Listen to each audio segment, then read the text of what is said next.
Cidade 360 Política.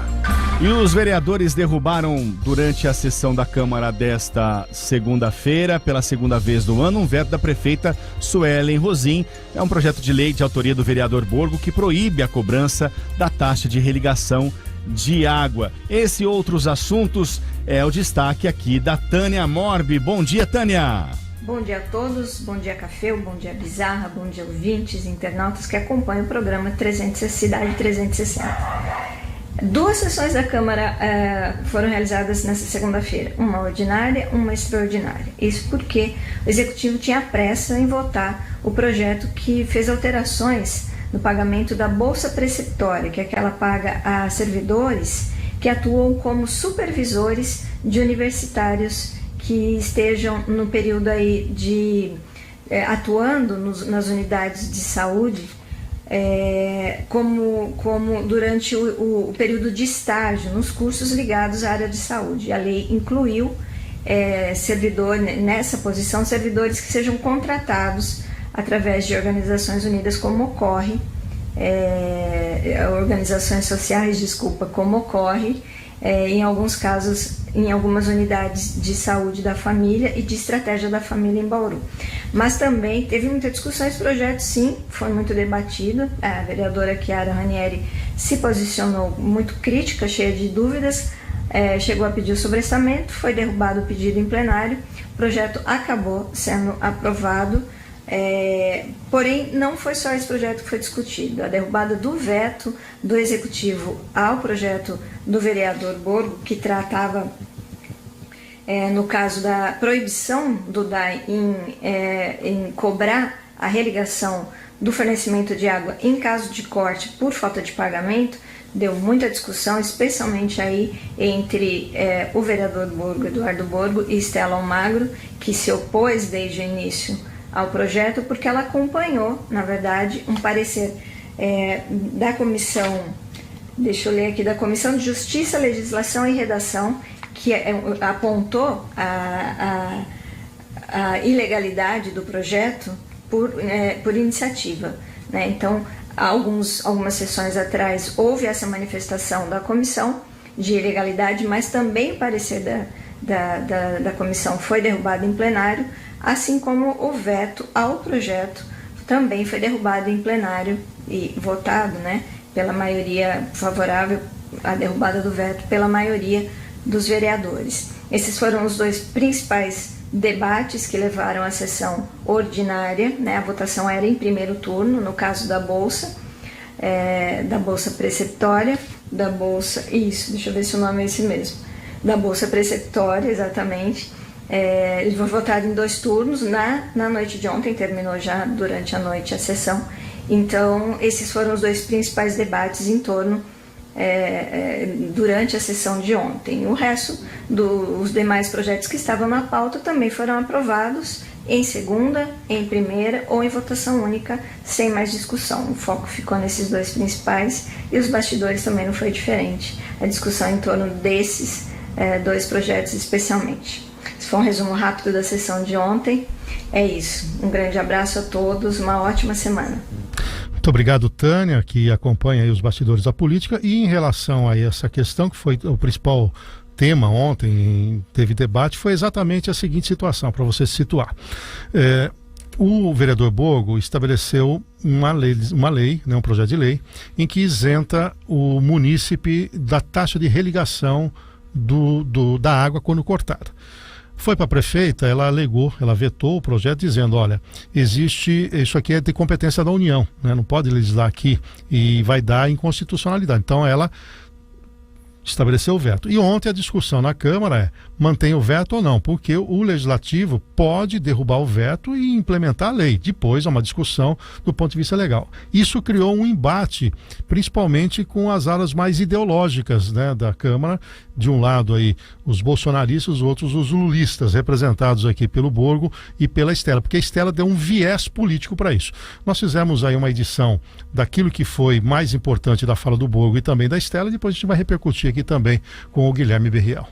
Essa casa aprovou um projeto de lei que veda a cobrança da taxa de religação da água. Só para lembrar, não é um projeto que dá anuência ou que perdoa a dívida dos inadimplentes, é o que veta a cobrança da taxa de religação. A Prefeitura, ela vetou esse projeto com um precedente que foi indicado no veto do Supremo relacionado às concessionárias de energia elétrica, que não é o caso. E colocando que, no caso das concessionárias, a competência é privativa da União. Em outro precedente, coloca-se as relações de consumo, que seria matéria concorrente à União e aos Estados. Quer dizer, um precedente utilizado no veto é diferente do outro, não tem relação. E quando esta casa apreciou o parecer de ilegalidade, eu me posicionei contrariamente a derrubar o parecer de ilegalidade. Por quê? Porque via flagrante ilegalidade de forma preponderante nas decisões reiteradas nos tribunais, seja nas esferas municipais, sejam iniciativas de estados, e sei, inclusive, que há tramitando no Congresso uma lei federal que pretende proibir. Será um debate num outro nível, né? De qualquer maneira, eu quis aqui vir ratificar a minha posição e acho, inclusive, que a população sofrida como já está, em decorrência de toda a crise, em decorrência da pandemia, desemprego, fome, falta de cesta básica nessa cidade, crise no atendimento à assistência e N problemas do ponto de vista social e econômico, não é momento de vendermos ilusão para a população. Vai ser, se não é o veto, será derrubado, assim como aconteceu com outros exemplos aqui nessa casa.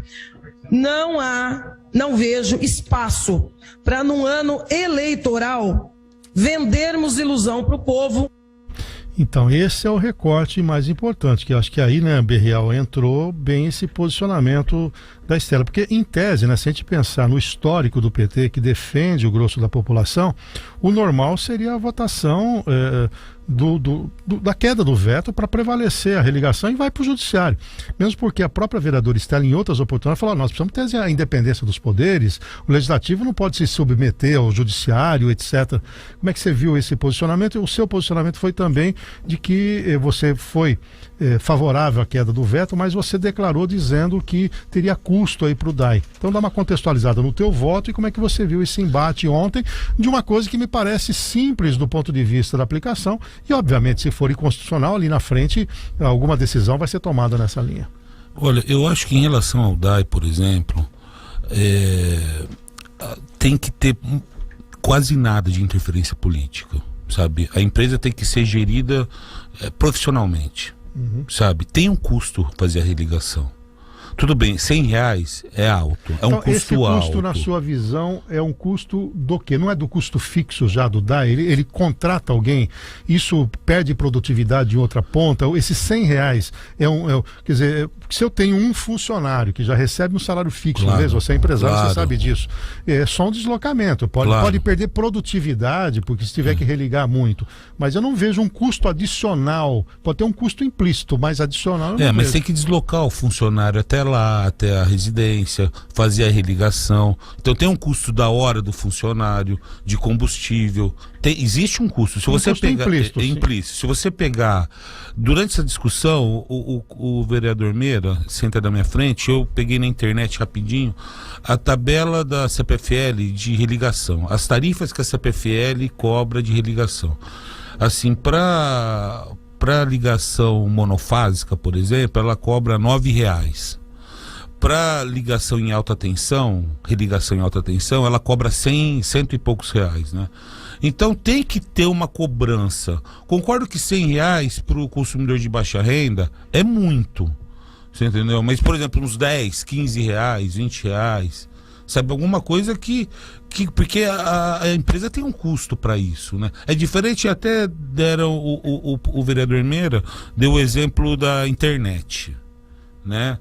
Por exemplo, se você tem contratado um serviço de internet, não paga a internet, a operadora vai lá e corta.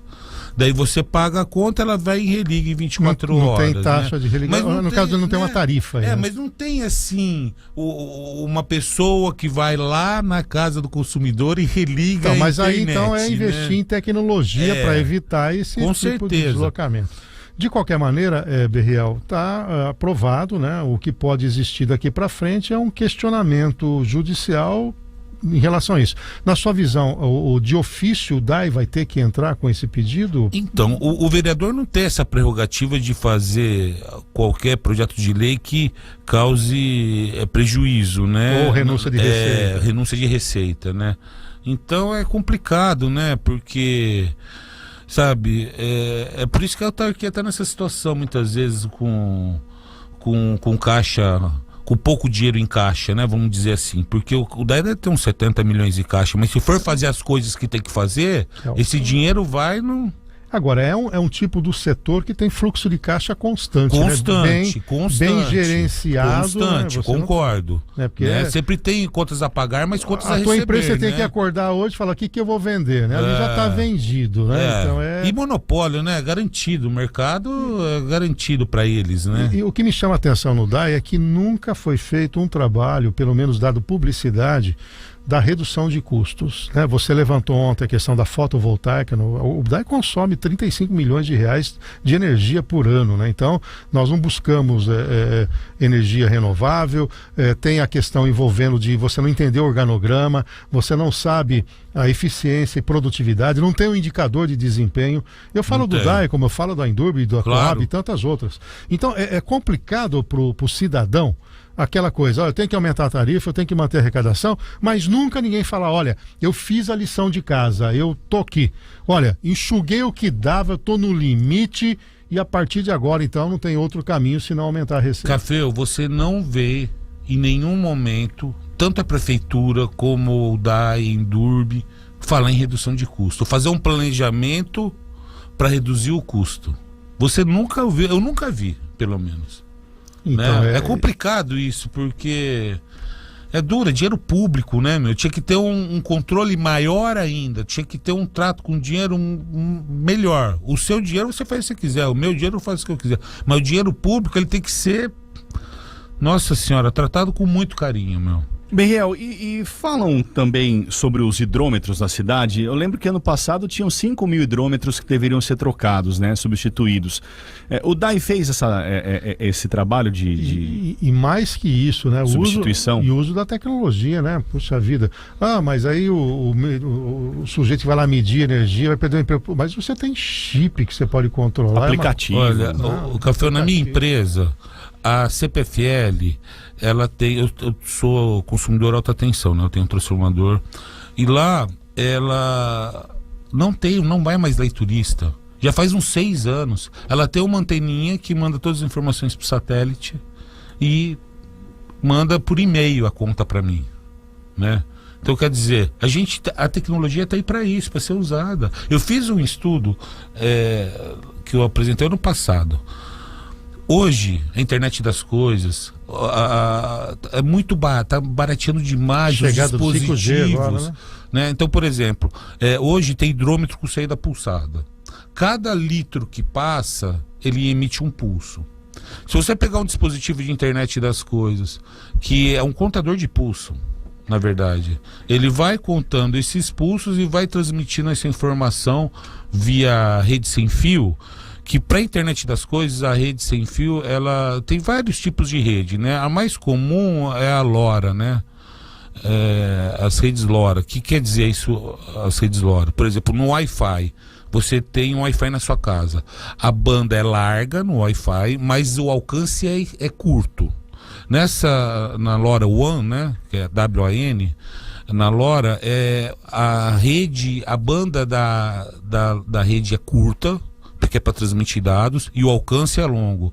Então, tem várias soluções que podem ser feitas. Como o próprio, durante o PDA, lá, a saída do PDA, vários ex-presidentes falaram que o retorno do investimento era rapidão, 5 meses. 5 ou 6 meses você retornava. O Berriel, antes da gente ir para o intervalo, porque isso já tocou a questão da tecnologia, não dá assim um sentido de frustração você olhar para a prefeitura, e obviamente que eu incluo o DAI, e ver o contingente de gente alocada no setor de tecnologia da informação e a cidade não utilizar isso. Nós ainda temos processos manuais. Você vê a interligação dos postos de saúde, veio o Fogolin começou, inaugurou, mas mesmo assim o prontuário eletrônico ainda não é uma realidade. Você vai nas farmácias municipais, tudo controle manual. Você não tem aplicativo para interface, para o munícipe interagir. Nós estamos atrasados e tem uma estrutura ali. Outro dia eu conversei com um profissional da área, ele olhou a estrutura de TI da prefeitura e falou: isso seria uma empresa que fatura 300 milhões de reais por ano se eu tivesse essa quantidade de gente trabalhando para mim. Então você tem ali uma pequena, uma média empresa dentro da própria prefeitura. Eu não entendo ainda como a prefeita não mandou para a Câmara um projeto de lei para criação. Eu não sei se isso tem que passar pela Câmara ou não, mas criação de uma Secretaria de Tecnologia e Informação, assim, trabalhando para todas as outras secretarias, sabe? É fundamental isso aí. Para você ter uma ideia, Caféu, hoje, se você vai construir uma casa, por exemplo, você dá entrada na CEPLAN. Com o projeto, você contrata um arquiteto, o arquiteto faz o projeto e dá entrada na CEPLAN. É 90 dias para a CEPLAN dar o ok. A Senag fez uma palestra que trouxe os servidores municipais de Campinas. Uhum. Não sei se você... Nós repercutimos aqui, inclusive. Então, em Campinas, você dá entrada, o arquiteto, o profissional dá entrada no projeto. No dia seguinte você está autorizado a construir até 500 metros quadrados. Quer dizer, elimina a burocracia. São 7h29. O vereador Guilherme Berreal continua conosco. Temos outros temas aqui da política local para abordar. Nós vamos então por um rápido intervalo comercial. O Berreal, voltando à questão do TI, mas agora falando de outra colocação, eu fiquei pensando, eu dirigi uma empresa que a gente tinha muitas unidades e estruturamos um centro de serviço compartilhado. Qual é o grande problema que eu vejo na estrutura da prefeitura? Obras tem que atender obras e tem que atender educação, que tem que atender... Você não acha que uma mudança estrutural de um centro de serviços compartilhados, em que você teria toda a parte de infraestrutura com um único local e atendendo por demandas as secretarias, e as secretarias ficando com as atividades fins, a gente não ganharia em produtividade? Você que tem uma visão empresarial? Olha, com certeza, né? Por exemplo, só para exemplificar isso que você está falando, a Secretaria de Obras está sobrecarregada, né? Já está perdendo profissional em função do salário pago. O mercado está absorvendo ele, né? Claro. E a construção civil, por exemplo, está em alta. Então, entre receber mais na iniciativa privada e ser explorado pela prefeitura, a pessoa vai... Mesmo com a estabilidade futura... A estabilidade mata. Olha, Caféu, eu nunca tinha participado de uma negociação salarial, né? Como vereador, por ser primeiro mandato, entre a prefeitura e os servidores. Eu até falei isso na Câmara. Eu tenho um funcionário meu que trabalha há 21 anos comigo. Ele, todo dissídio, pelo menos, ele tem a reposição inflacionária. Então, ele mantém o poder de compra, né? Assim, eu fiquei abismado como a prefeitura, como empregadora, faz o que quer e não dá nada para ela.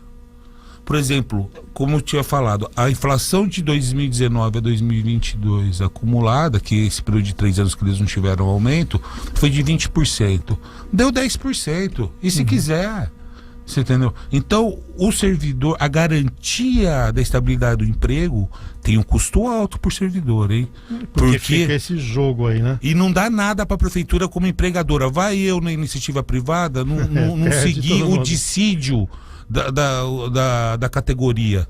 É fiscal do trabalho no dia seguinte na minha empresa. Entra na Justiça do Trabalho, me arrebentam no meio. É que tem no meio também a lei de responsabilidade fiscal, tem que trabalhar ali. Tem uma pergunta aí? A Suzana Belido Bonfim, olha, quanto aos comentários do DAI, os colocados pela própria prefeitura no comando estão despreparados para o básico. Imaginem tecnologia, se não sabem nem o básico. É só acompanhar as notícias e a transparência. Os funcionários dependem, não mandam, obedecem, infelizmente. E o Ronaldo do Posto diz o seguinte: vamos pensar no DAI e não na população? O DAI tem custos, mas tem lucros, e os lucros vêm da população. Qual o problema do DAI, então, assumir esse custo em benefício de uma parte da população? Fica a pergunta. E por isso que ela tem o status de autarquia, né? Ela tem que ter superávit para investimento e não por ser uma empresa. Mas eu queria tocar com você, Birriel, a questão da SEI envolvendo a aquisição dos imóveis, né?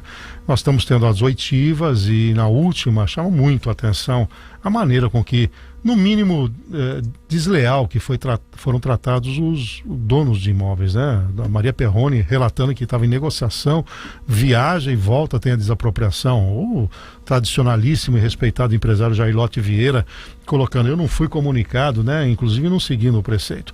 E agora chega a informação que no meio desse tumulto todo, a secretária de Educação, Maria do Carmo Kobayashi, tira 15 dias de férias. Parece que a prefeitura não está dando muita importância para essa SEI, não, né? É absurdo, né? Você vê, apesar de ser um direito dela de estar um ano como... Mas tá no meio do furacão. Mas no meio do furacão e vai viajar. Quer dizer, e comprometimento? Se a gente for analisar, será que realmente está comprometido com a causa? Eu sei que ela tem direito, se for ver do ponto de vista trabalhista... E não só isso também, todo trabalhador tem, mas a legislação diz o seguinte, pelo menos no setor privado, é 1 ano de contrato, depois está até 11 meses.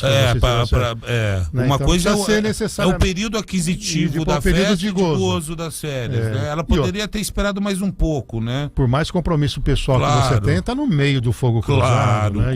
Quer dizer, tem nesse que ponto vigilante. foi um pouco de falta de sensibilidade. Tem que estar vigilante. Não. Então, o que você acha que vai dar essa SEI?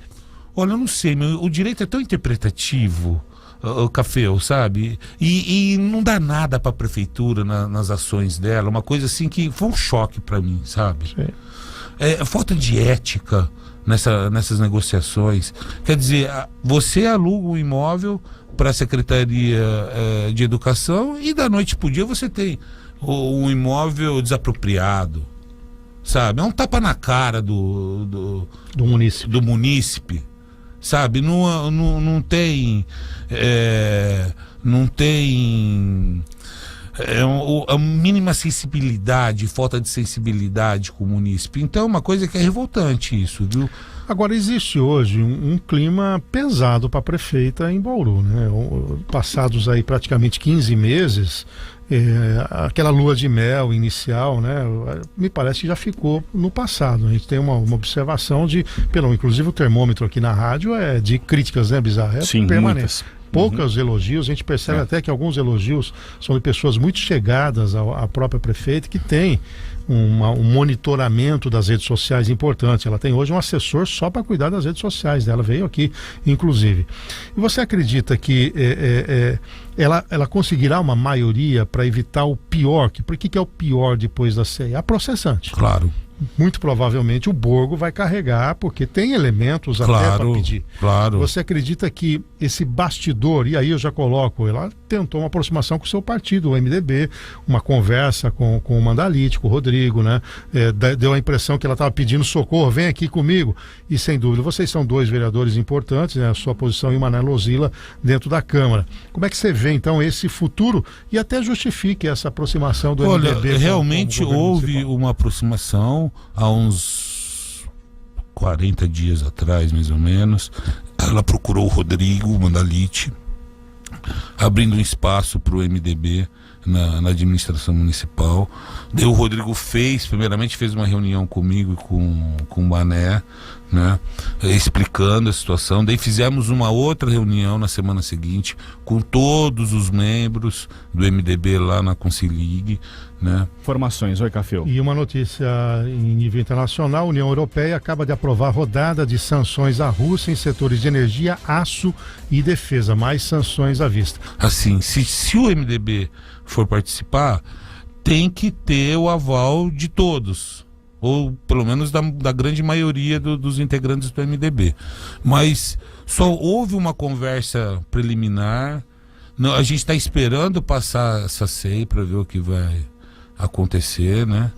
E para tomar uma decisão. Mas não Bem, há... Desculpa. Não, vai. Só a respeito, né, da SEI, eu queria levantar qual que é o relacionamento nesse momento onde a SEI está acontecendo com o Ministério Público. A transmissão desses fatos, os acontecimentos das oitivas, já estão sendo transmitidas para o Ministério Público? Há uma relação aí de paridade entre a vereância, principalmente no comando da SEI, com o Ministério Público, porque tem muita coisa já acontecendo, muitos fatos sendo levantados e precisa ter esse olhar mais atento, principalmente do MP. Olha, eu desconheço qualquer aproximação, sou bem sincero para você. O que eu sei é que, por exemplo, quando eu participei da CEI do PDA, no final teve o relatório e nós enviamos, né? E nós enviamos pro MP esse relatório. O Ministério Público pode, de ofício, solicitar uma série de documentações, mas normalmente ele espera o final, né? E nesse aspecto, voltando à questão da aproximação, eu entendo esse movimento. O Bolsonaro fez com o Centrão. Isso é normal. É política, né? Política. Eu preciso de sustentação. Claro. O Bolsonaro acho que só se aproximou do Centrão quando viu aquela história das rachadinhas tomando um volume maior, falou, preciso me proteger, e daqui a pouco emplaca o impeachment lá.